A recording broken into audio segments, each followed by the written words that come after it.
Welcome to drillingcontractor.org. My name is Jesse Maldonado, and joining me today is Fred Dupriest, who retired in 2012 after 34 years with ExxonMobil. He now teaches advanced drilling courses at Texas A&M University. Thank you for joining us, Fred. Thank you. It's very good to be here. So I understand that you're very passionate about teaching physics-based practices to young engineers. Can you tell us how that kind of approach in the industry help improve performance? So the idea of being physics-based is to understand how the thing really works at kind of a physical level, rather than doing your practices or your work from an empirical standpoint. Empirical meaning based on your experiences or experiences of other people alone. The issue with just being experience-based in practices, best practices, and those things is that even if we perfect how we do that, we don't necessarily get a dramatically different result. So if we're looking for new performance or differentiating performance, then we don't necessarily get that from being perfect at old practices, even perfect. The other problem with being extremely empirical, and I think the drilling industry is fairly empirical, is that it kind of makes you resistant to change. If I understand the physics of something, I can kind of figure out a new way of doing things, but if I only know what the old practice was, it becomes a bit of a barrier in a way. I've got a poem that I like by Louise Gluck. She said, we see life only once as children, and everything else is memory. And I think what she's saying is that the first time you learn something, that's the way you learned it. And so the driller has an AD at the brake handle, and the driller says, well, this is how we put weight on bit. You bring your rotary speed up, you tag bottom with very light weight on bit, and very slowly raise your weight on bit. The AD does it, and it works, and they do that a few hundred times, and that becomes extremely normal. Nothing went wrong. It was obvious, and so that's the way we do it. Well, that's being empirical because they're doing what we've always done and how they were taught to do it. But it turns out that it's wrong. It's not what we should be doing. So being physics-based would be that other thing. What we've seen with surveillance of mechanical specific energy is when you touch the bottom with very light weight on bit, you have very high energy consumption at the bit, and that's whirl. And you're damaging the bit, you're potentially creating a boreal pattern, you're reducing the life of the bit, all just making a connection. And yet, if I don't have that data and I don't have that physical understanding of whirl and how whirl works, the practice of applying weight on bit very quickly doesn't make any sense to me. So if I want to move from one practice to a very different practice, it always seems to require that I kind of have to learn something new about the physics of how that thing works, or flip that around. If I want to get into a process where my people are constantly doing things fundamentally in a better way, not just being more efficient or perfectly executing how we've always done it, but fundamentally changing the way they work, the path tends to lie through having to teach them that something doesn't work the way they thought it did, and that we call it being physics-based. So in the organization I worked with, within half a year, we went to applying weight on bit in less than 1 minute, from 0 to 40,000 pounds. Damage to the bit went away, bits ran longer, they drove faster, And so in the end, your empirical experience, really needs to support your physics, obviously. But getting to that new way of working is the challenge. And if you always look for the physics, then you're always looking for a better way. So here's the problem, and the challenge is that we can't go around living our lives all the time figuring out how everything works every moment. None of us does that. We look at what's happening, we're used to how we're going to respond, and we do it like we've always recognized in response, recognition response, right? We have to, that's how people are. So the challenge in being physics-based is not to undo that. We need best practices. Here's how we're going to test the BOPs. We're going to do it the same every time. We're not going to invent a new way of testing BOPs every time. We need that uniformity in best practices to be safe, secure, and deliver on our promises, to the public and our companies and investors and all that. The trouble with that is that if I'm not changing and improving over the long run, I go out of business. That's just the way business works. And if I want to stay in business and I want to be differentiating in my competitiveness, I have to find a way to get people to look at what limits their performance, go find some new physics, that's the path, and then change the way they work. Not make the old way more perfect, but actually figure out something different, operationalize that, and that's how I get differentiating performance from my competitors, and it's my long-term lifeblood. My survival is dependent on that. So I think that really is what's different about being physics-based, and it's not that it's easy to do. It's just essential that we find ways of doing that. Also, we're not talking about scientists being more physics-based. They don't have a problem with that. What we really need in the industry is for drillers and ADs and mud engineers and directional drillers, for those folks to have deeper and deeper levels of understanding of how things really work, and to create fertile ground for all of us who are trying to create new practices.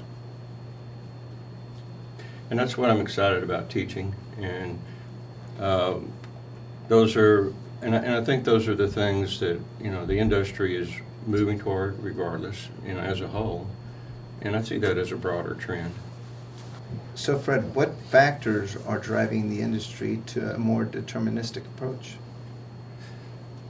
I think the nature of the wells that we're drilling now does that to a large degree. I was a young engineer running 3 drilling rigs that drill wells every 10 days, like some unconventional drilling now. In that environment, you make money in a different way than in high complexity wells. So in the high complexity wells, we can't really afford to be empirical. I can't go out and try a bottom hole assembly or say a different mud weight for borehole stability on 5 different wells and find out that it works on 2 out of 3, not on $150 million wells. I don't get there. So we really have to be more predictive, more mathematical, more deterministic, and our scientists know that, right? And some of our engineering, we know that to a certain level as well. So we're driven to do that by high complexity and high cost, and the need to be certain of success, right? Being more physics-based.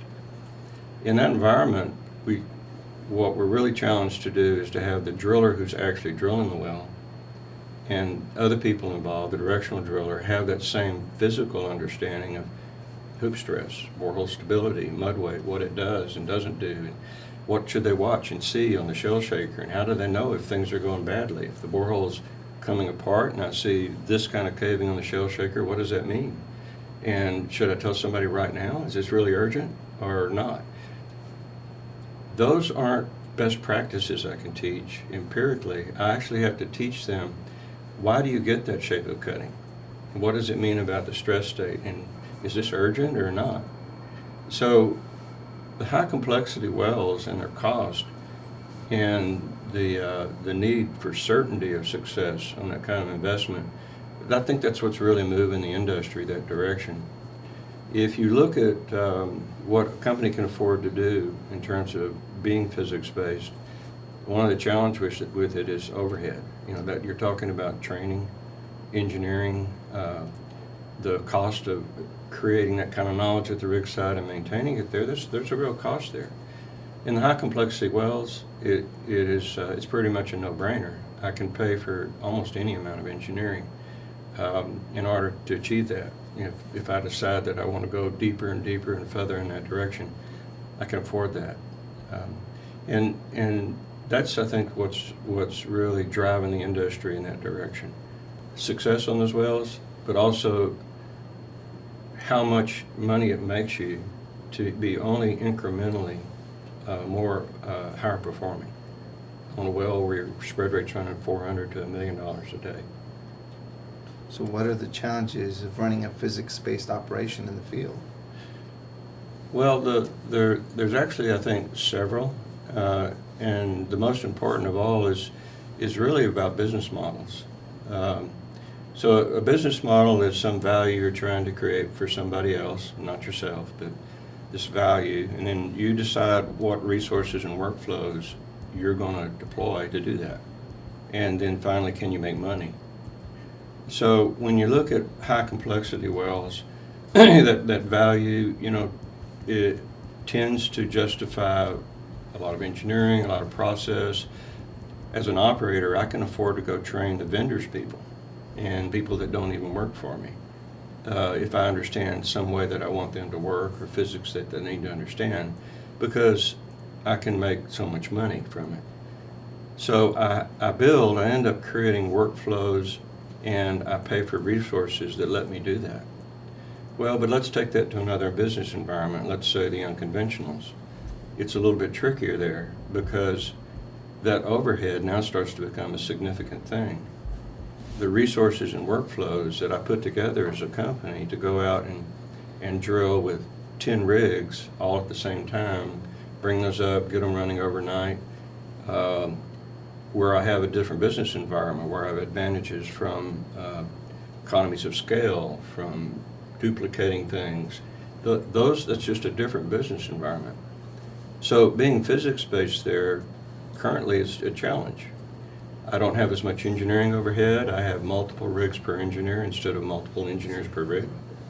Can I pay for more engineering overhead and make money? Maybe.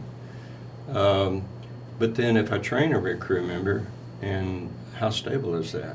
I create that knowledge at the rig site, but does that knowledge walk away tomorrow? It doesn't tend to happen on major international projects, but there's a great deal of crew turnover in the industry, in the unconventionals. So we end up with just a different set of, a different business model that needs different resources and workflows. It doesn't mean that we can't be physics-based. It means that we'll go about it in a different way than if we're drilling in a high complexity well. Frankly, it's a lot easier to do. So our challenge as an industry is that, people are, it's just volumes of people, and the massive activity right now is largely in the unconventionals in some areas. And we need to continue to figure out how to be more physics-based there and what resources and workflows will work in that environment.